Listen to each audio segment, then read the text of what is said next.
afternoon and welcome to the Bellingham City Council afternoon committee meetings. Today is June 7th, 2021. And actually this afternoon, our first agenda item is a special meeting. So this is Agenda Bill 23011.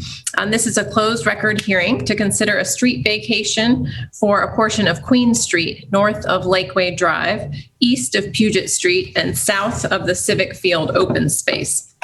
So the petitioner in this matter, Whatcom Investment Group, has petitioned the city to vacate a portion of Queen Street, north of Lakeway Drive, east of Puget Street, and south of the Civic Field open space.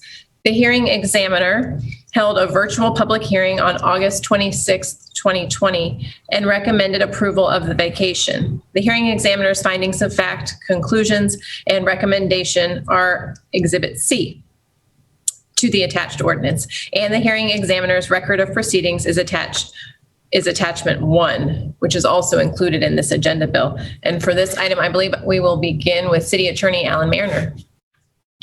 Thank you, Council President.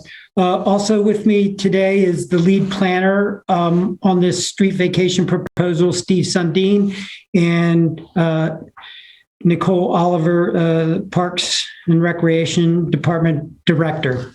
So I want to show, and Steve is going to work the visuals for me, but Steve, if you could put up that neighborhood aerial photo showing the portion of Queen Street that is proposed for vacation.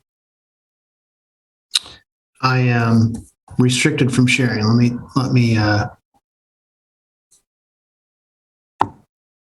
Okay, there we go. Thank you. Be able to share now. Thank you. Okay.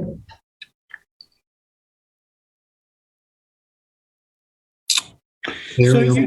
So you can see outlined in red is the portion of Queen Street that is proposed for vacation. It's south of the Civic Field open space. It's east of Puget Street and north of Lakeway Drive. So the unimproved right-of-way dead ends into that city's Civic Field open space. It's located on a sloped and forested hillside within a regulated wetland buffer. There are no trails or footpaths leading to the city's open space, and there are no public or private utilities within the subject right-of-way. Steve, can you go to the next aerial photo, which shows the location of the wetland and stream? And so there you can see the wetland and then the two forks of Racine Creek both to the east and the west of the Queen Street right-of-way. The purpose of the proposed vacation is to allow installation of a private force sewer main across, actually in the southern portion of the vacated right-of-way, to facilitate a future development of a subdivision. And here you can see the proposed subdivision. It's townhouses. I believe it's 8 of them. And you can see the private sewer force main is in the location that is in the green. So most of the vacated right of way is just going to remain undeveloped, except for that portion where that sewer force main will be there. And that's necessary to pump the sewer water, wastewater up to the public sewer main that is on that alley to the south. So you need to pump uphill. The city, because it's a private facility, privately owned and maintained, the city does not allow those kinds of pumps to be installed in the public right of way. And that is the purpose. That is the basis for this vacation. Based on a public hearing, the hearing examiner concluded that the street vacation met both the city's and the state's legal criteria for street vacations and recommended approval. And I just want to touch on a couple of her findings and conclusions. One is that the subject right-of-way has never been improved as a right-of-way and is not needed for vehicular or public pedestrian circulation. Second, all abutting vacant and developed parcels have alternative access to the public road network. Third, and this is important, may be important for City Council, and the Parks Department expressly evaluated and declined to retain an easement or other property rights for trails connecting to the adjacent civic field open space. And that is, they did the analysis. We could have retained it, decided not to. The southern part of the open space is in its natural state and does not have trails that a trail in the Queen Street right-of-way could connect to. The hearing examiner finally found that approval would result in public benefit as it would maximize infill development potential of the adjacent privately owned lots while protecting the nearby stream, wetland, and associated buffers. And I want to also point out, in case council has questions, this right-of-way vacation is allowing for the installation of the sewer equipment, the pump, but it is not resulting in an increase in density to the proposed development, which you can see there is 8 townhomes. So the hearing examiner's findings, fact, conclusions, and recommendation are, along with the complete record of the proceedings that were created as a result of the public hearing before the hearing examiner, are in your packet.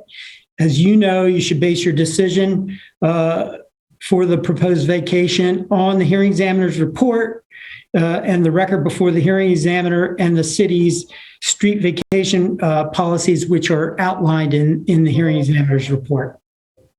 If you approve the proposed vacation, you must also determine compensation for the right-of-way vacation. The proposed vacated area has an appraised value based on an appraisal that the city arranged and selected the appraiser of $1,000, which the petitioner has paid to the city. So at the conclusion of this hearing, you must vote to either adopt, modify, or reject the hearing examiner's recommendation. If you vote to adopt the hearing examiner's recommendation and approve the right-of-way vacation, you should also set compensation. City staff is recommending that that compensation be at the $1,000, which is the fair market value based on an appraisal. If you do approve the vacation this afternoon, I'd ask that you also consider a motion for first and second on an ordinance that you would vote on this evening. And then this evening, you would report out the results of your decision, which you're actually making this afternoon. And then if appropriate, depending on what that decision is, do a first and second reading on the ordinance. So that's what I have. Steve Sundin, the lead planner on this, and Nicole Oliver, the Parks Director, and I are all available to answer questions that council members may have. Thank you very much. At this time, I believe it was Mr. Sundin. Can we bring the PowerPoint down just for a discussion? Yes. Thank you. I appreciate it. Yeah, you bet. So just on the record, since this is a special meeting prior to the start of committee meetings this afternoon, I just wanted to note for the record that all council members are present this afternoon. I'll open up to all of you. Any questions or comments? Councilmember Lillquist. So park staff said that they don't see a need to retain a trail access easement over this property. And maybe we don't have any plans now, but I'd like to kind of explore that further. If we had requested retaining a pedestrian access easement, would that have interfered in any way with the installation of a forced sewer main? In other words, can we vacate the right of way, retain an easement, and still allow the private developer to put in the sewer facility? I'm going to ask Steve to comment on that. And I don't know if there's anybody from Public Works, but I'm going to defer to them to respond. Yeah. So the main lines, they're basically private sewer, little mini sewer mains that serve those townhomes. Those are underground and they're placed there. And since that's really the only thing that the right of way would potentially be used for, it wouldn't interfere with any, development rights or anything else. They're not developing in the right of way. They're not using it for density for the single family for the proposed subdivision. So I'm not seeing any interference, to answer your question. Mr. Lillquist, could you please repeat the question? I was under the... Yeah, I'm sorry. I was wondering if we had decided to retain trail access even over this, would that still allow the development to go forward? Would it still allow the private sewer facilities to be put in? Would it in any way encumber the development, considering that they were not planning on putting any developed structures on top of that property? Would it interfere with the sewer main? Would it interfere with the development of the property? Is there any particular downside to retaining a trail access easement? I can't speak to the specifics of the development proposal, and I would suspect that they're probably still on some design, but generally speaking, a trail easement over the top of underground utilities would not interfere with the operation of those underground utilities. So generally speaking, yes, that could be done. But again, I don't know the specifics of the proposal that's associated with this application.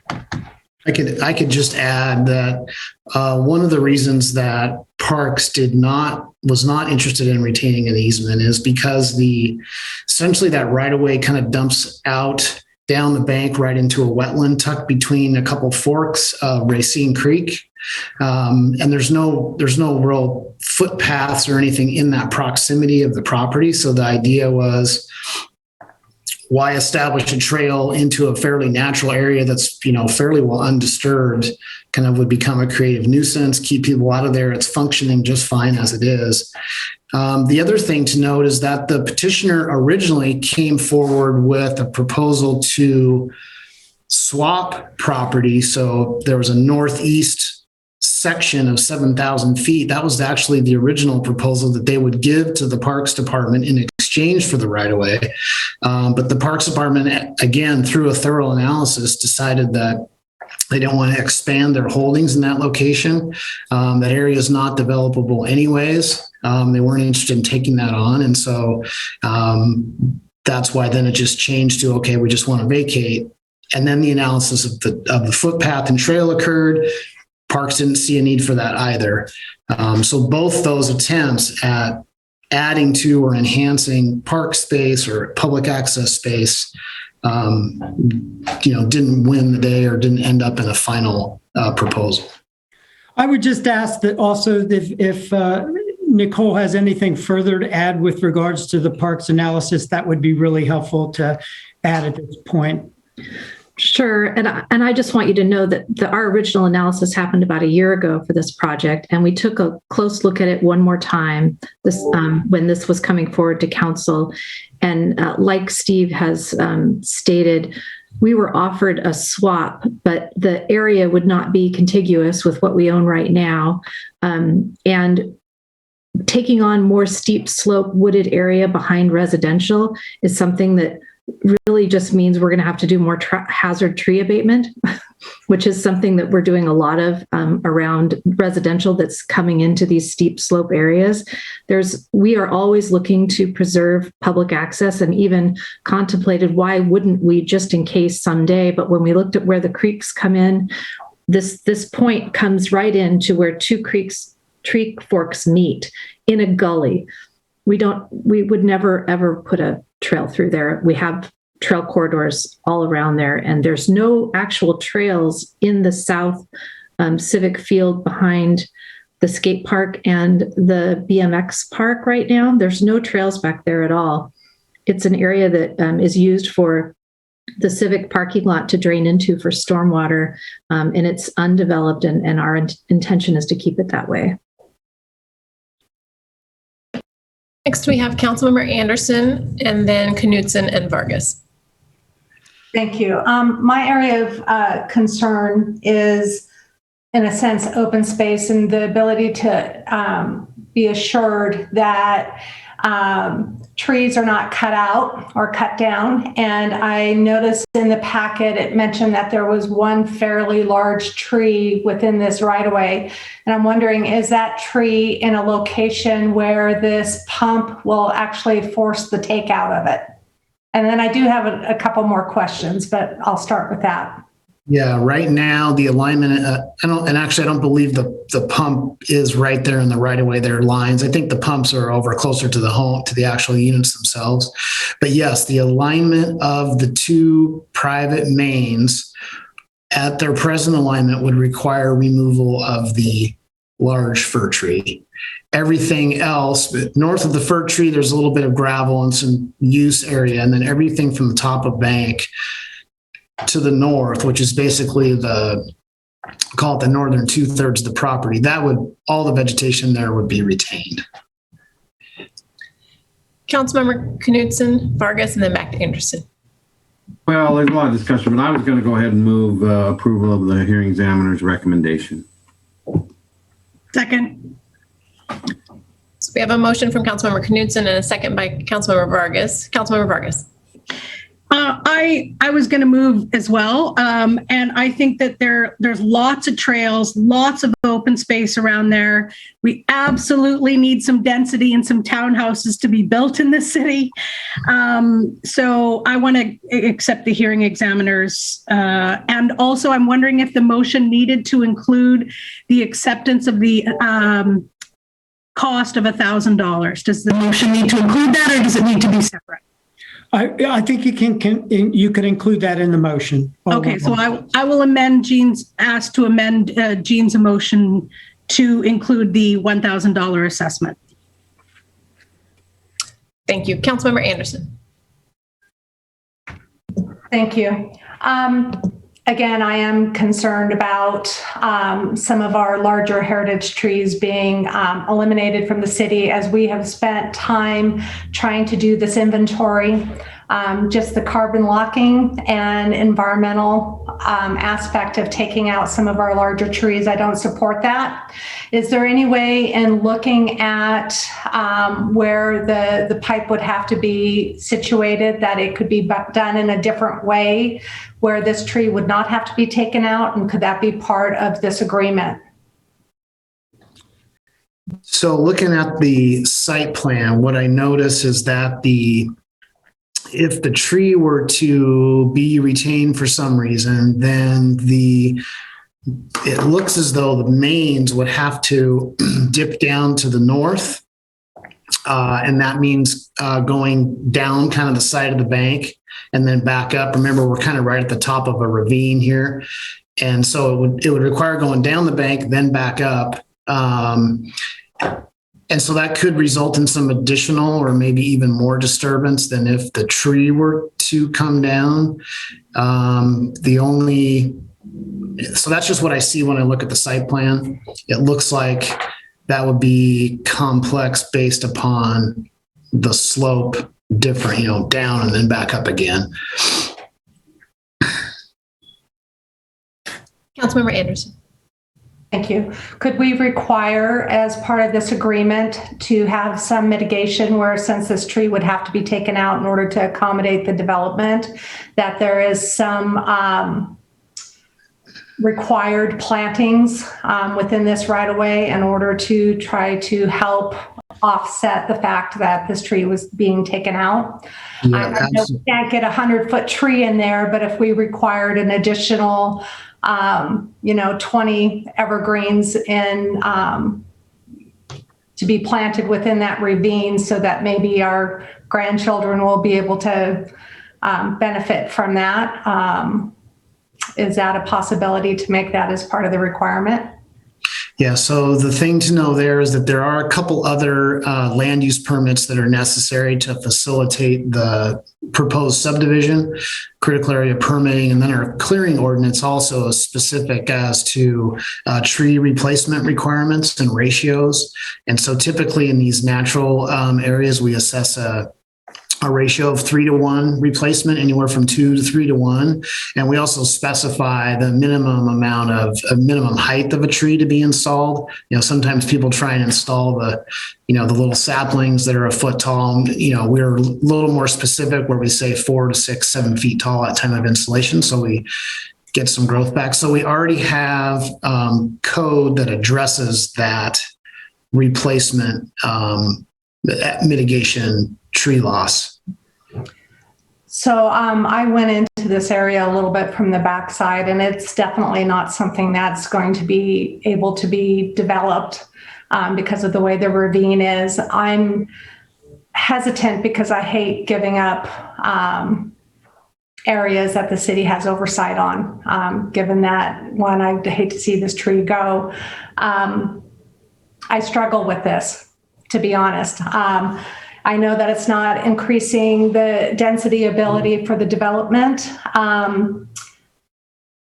but I do want to make sure that this area is preserved. And in the packet, it says that the creek may run through it. So the word may had been listed in there a few times, and I'm kind of wondering why it is not as definitive.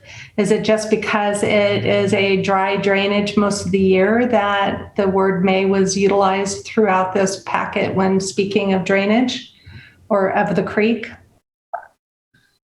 Yeah, you can see the reason we use the word may, and I hope you can see my screen here, although it looks like it's double, but the creek is here, and this is an imprecise location, right? Just based upon topography and LiDAR and shooting from above and all those kinds of things. So you can see it just nips the corner here. So that's why we weren't quite sure where its exact location is.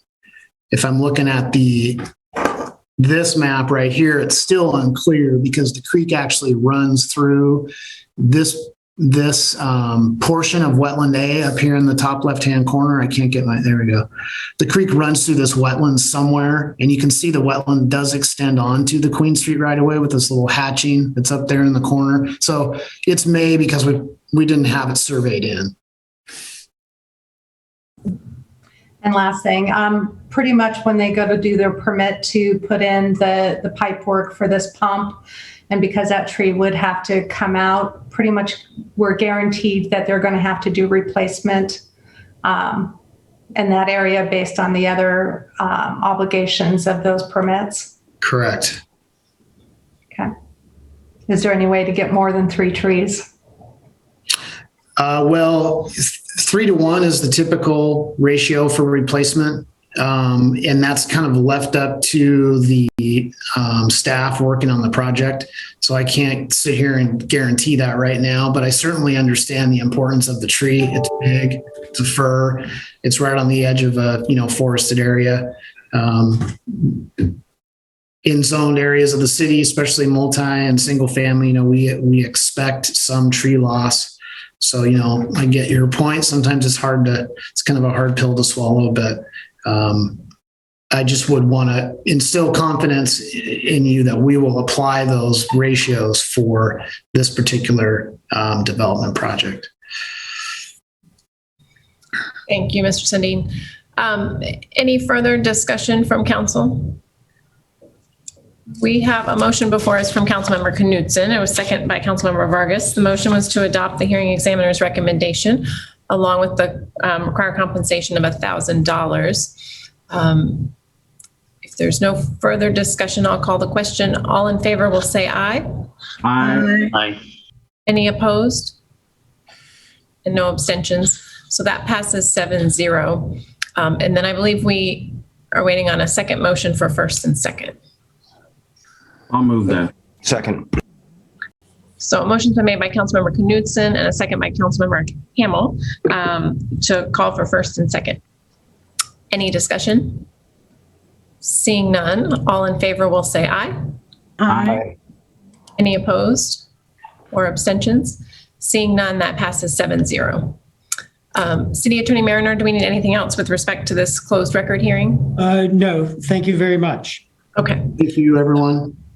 Thank you very much. So at this time, we will adjourn the special meeting and hold for one moment for direction from Deputy Clerk Oaks when we can begin with the next committee meeting.